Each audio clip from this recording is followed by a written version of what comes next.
NLP ये बताता है कि बेसिकली 3 रिप्रेजेंटेशनल सिस्टम्स होते हैं, विजुअल, ऑडिटरी एंड काइनेस्थेटिक। यानी कि अगर हम मेजर पोर्शन में देखेंगे, तो बहुत सारे ऐसे लोग हैं जो विजुअल डोमिनेंट होंगे, यानी उनके लिए जो इमेजेस हैं, पिक्चर्स हैं, ये चीज़ें ज़्यादा मायने रखेंगी।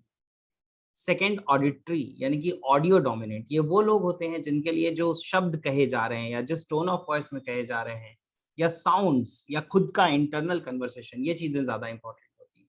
और काइनेस्थेटिक वो लोग होते हैं जिनके लिए फीलिंग बहुत इंपॉर्टेंट होती है, उनके लिए टच बहुत इंपॉर्टेंट होता है, उनके लिए टेम्परेचर इंपॉर्टेंट होता है, प्रेशर, वेट, ये सारी चीज़ें उनके लिए इंपॉर्टेंट होती है क्योंकि वो चीज़ें ज़्यादा मायने रखती हैं। यानी कि इन लोगों को फ़ील कैसा हो रहा है, वो उनके रिप्रेज़ेंटेशंस कैसे क्रिएट होंगे, उसमें मेजर रोल प्ले करते हैं।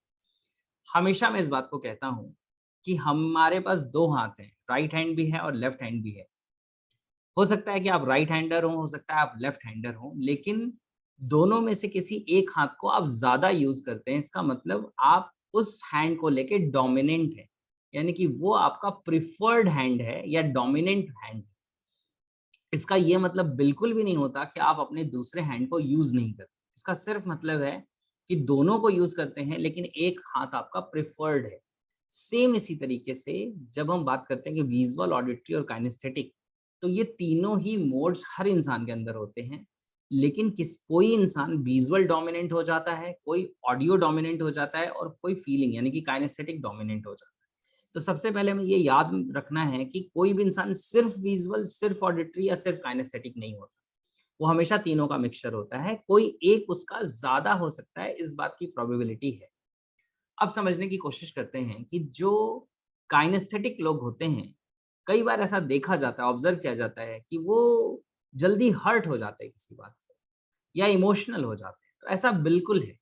क्योंकि वो इमोशनल माइंड वाले लोग हैं, यानी कि उनकी रिप्रेजेंटेशन में फीलिंग्स बहुत ज़्यादा इम्पोर्टेंट हैं, इमोशंस बहुत ज़्यादा इम्पोर्टेंट।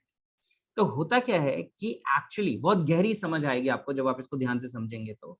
काइनेस्थेटिक लोगों के साथ होता ये है, काइनेस्थेटिक डोमिनेंट मोड के लोगों के साथ कि उनकी जो ब्रीथिंग होती है वो बहुत डीप होती है। यानी कि वो नेवल तक जाती है, काफ़ी गहराई तक जाती है। और आप खुद इस बात को ऑब्ज़र्व करके देखिएगा कि जब भी आप किसी गहरे एहसास को फ़ील करने की कोशिश करते हैं, महसूस करने की कोशिश करते हैं डीपली, तो आप गहरी साँस लेते हैं। क्योंकि गहरी साँस उस गहरे एहसास तक पहुँचने में आपको मदद करती है।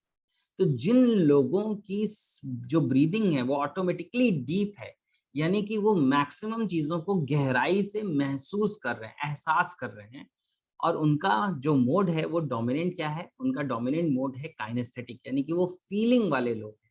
तो उनको जब कोई बात कही जाती है, उनको कोई सिचुएशंस भी वो देखते हैं, तो क्योंकि वो सिचुएशन में से फीलिंग को ऑब्ज़ॉर्ब करने की कोशिश कर रहे हैं, उस सिचुएशन से वो फ़ील करने की कोशिश कर रहे हैं, फीलिंग को क्रिएट करने की कोशिश कर रहे हैं ऑटोमैटिकली, तो ज़्यादा फ़ील होगा उन्हें, इस बात के चांसेस बहुत ज़्यादा है, राइट?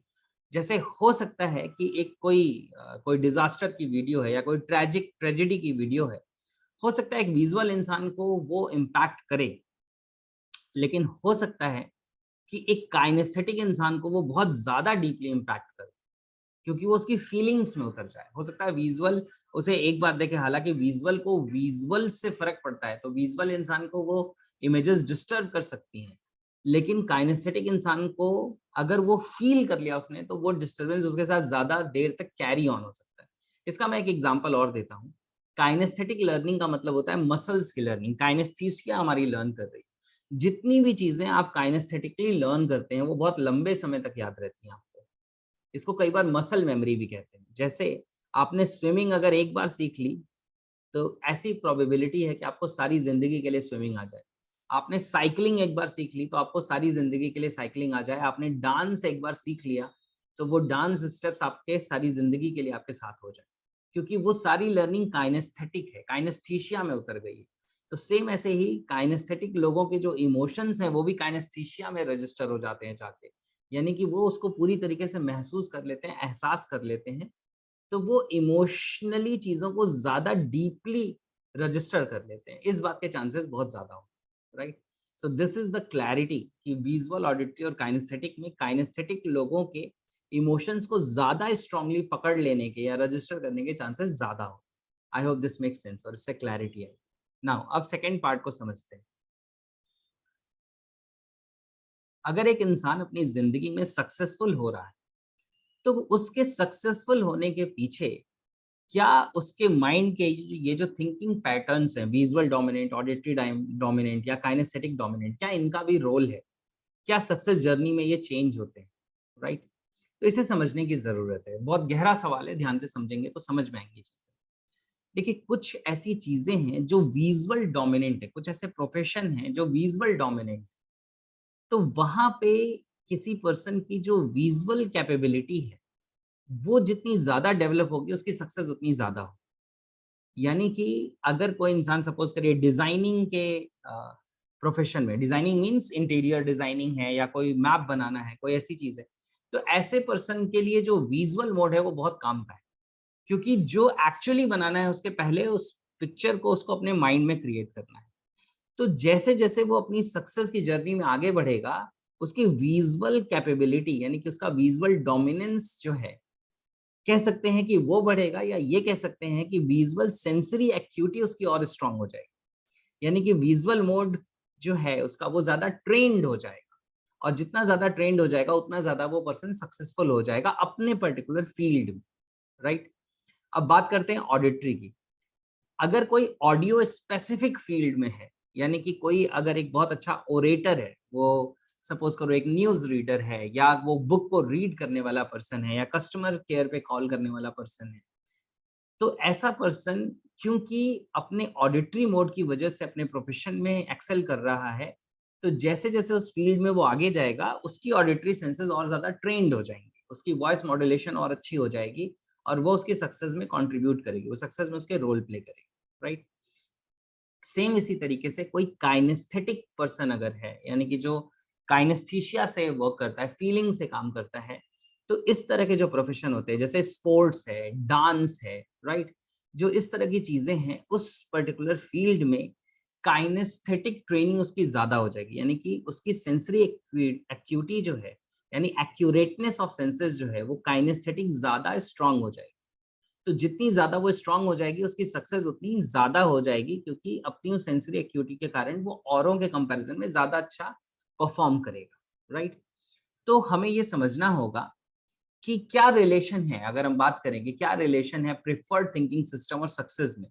तो अगर आपने कोई ऐसा प्रोफेशन चूज किया है जो किसी particular preferred thinking system, visual, auditory या काइनेस्थेटिक पे डिपेंड करता है, तो वो प्रोफेशन में आप जिस पर्टिकुलर प्रिफर्ड थिंकिंग सिस्टम में उसमें आप एक्सेल करेंगे, उसमें आपकी सेंसिटिव एक्यूटी ज्यादा होगी, तो आपकी सक्सेस बढ़ जाएगी। लेकिन अगर हम बात करते हैं एक ट्रेनर की, राइट, या एक ऐसे कम्युनिकेटर की जिसको ज्यादा से ज्यादा लोगों के साथ कनेक्ट होना है, जिसको कम्युनिकेटर बनना है, तो ऐसे पर्सन के लिए ये बहुत ज्यादा अच्छा होगा कि उसके अंदर फ्लेक्सिबिलिटी हो और वो अपनी तीनों की तीनों मोड्स को डेवलप, तीनों मोड्स अगर डेवलप करेगा तो वो ज्यादा वैरायटी ऑफ ऑडियंस के साथ कनेक्ट हो पाएगा, ज्यादा लोग उसके साथ कनेक्टेड फील करेंगे। जैसे मैं कई बार एग्जांपल में बताता हूँ कि आप शाहरुख खान बिल्कुल जब नए नए आए थे तब की उनकी मूवीज देखिए या उनके इंटरव्यूज देखिए, तो आपको साफ नजर आएगा कि उनका विजुअल डोमिनेंट मोड है। वो ऊपर देखेंगे, फिर बात करेंगे, जल्दी जल्दी बात करेंगे, स्पीड फास्ट होगी।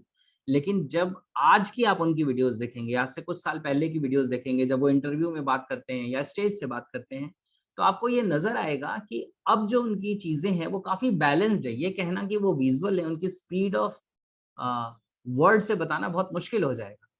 तो उन्होंने अपने आप को ट्रेन किया कि मैं अपने आप को इस तरह के लेवल पे लेके जाऊं कि मैं सिर्फ अपने ही मोड में नहीं फंसा रहा हूं, बल्कि किसी भी मोड में स्विच कर सकूं और उस मोड के अकॉर्डिंग बात कर सकूं। जैसे आज आप जानते हैं जितने एक्टर्स होते हैं उनको इस चीज पे कमांड करने की जरूरत होती है, अदरवाइज वो एक ही तरह का रोल कर पाएंगे, वो वैरायटी ऑफ रोल नहीं कर पाएंगे, वैरायटी ऑफ पर्सनैलिटीज का रोल प्ले नहीं कर पाएंगे। राइट? तो ये जो चीजें हैं, इन चीजों को हमें समझने की जरूरत है, इन चीजों पे हमें वर्क करने की जरूरत है, तो हमें अपने तीनों मोड्स को डेवलप करना चाहिए। अब जैसे एक सवाल आता है कि मेरे साथ क्या हुआ है, लास्ट 11 ईयर्स की जर्नी में क्या हुआ, तो मैं सबसे पहले तो ये समझ पाया कि मेरे डोमिनेंट मोड्स क्या हैं। मतलब मेरा वो जो मोड है इनिशियली, बहुत ज़्यादा तो मैं नहीं समझ पाया। क्यों? क्योंकि जब तक मैंने उन चीज़ों को समझा तब तक मेरे मोड्स ऑलरेडी चेंज होने शुरू हो गए थे। वो वाइड होने शुरू हो गए थे क्योंकि मैं ऑलरेडी ट्रेनिंग में आ चुका था। फिर भी जो मैंने ऑब्जर्व किया कि मैं पिक्चर्स में सोचता हूँ और जो मेरी टोन है वो विजुअल ऑडिटरी के बीच की है कहीं, राइट? यानी कि ना स्पेसिफिकली विजुअल है और ना स्पेसिफिकली ऑडिटरी है, लेकिन समवेयर विजुअल ऑडिटरी के बीच की है, क्योंकि मैं नॉर्मल पॉजेस लेके आराम से बात करता हूँ और मेरी दुनिया में भी बहुत सारी चीजें पिक्चर्स में चलती, राइट? लेकिन इस 11 इयर्स की जर्नी में हुआ क्या कि मैंने अपने आप को फ्लेक्सिबल बनाया कि मैं जब चाहे जिस मोड में चाहे उस मोड में जा सकता हूँ, राइट? तो मैं आज आपको चीजें दिखा सकता हूँ, I can make you listen to important words. आज जो मैं बोलूँ वो आपके मन के अंदर गूंजें, ऐसा मैं कर सकता हूँ। और जो मैं कह रहा हूँ उसे आप महसूस कर सकें, फील कर सकें, ये पॉसिबिलिटी, राइट? क्योंकि ये तीनों मोड्स पे मैंने वर्क किया, तो ये तीनों मोड्स डेवलप होते चले गए, ये तीनों मोड्स पे काम होता चला गया। हाँ, बहुत काइनेस्थेटिक डोमिनेंट मैं नहीं हूँ कन्वर्सेशन में, तो वो मेरे फील्ड के लिए, क्योंकि मुझे कम समय में ज़्यादा कंटेंट शेयर करना होता है, तो मेरे लिए अच्छा भी है। अदरवाइज़ हो सकता है कि मुझे एक टॉपिक ही बताने में, दे शेयर करने में बहुत सारा टाइम लग जाए और बहुत सारे लोग उससे रिलेट नहीं कर पाएँ, right? So this is how ये जो प्रिफर्ड थिंकिंग सिस्टम है, ये हमारी सक्सेस में रोल प्ले करता है। तो जैसे-जैसे हम उस पे वर्क करते हैं, हमारे प्रिफर्ड थिंकिंग सिस्टम में जो भी हमारा मोड है, वो मोड और ज़्यादा पॉलिश्ड होता चला जाता है। हमारी सेंसरी एक्यूटी उससे और ज़्यादा डेवलप होती चली जाती है, राइट? सो आई होप इससे कुछ हद तक गहरी क्लैरिटी मिलेगी।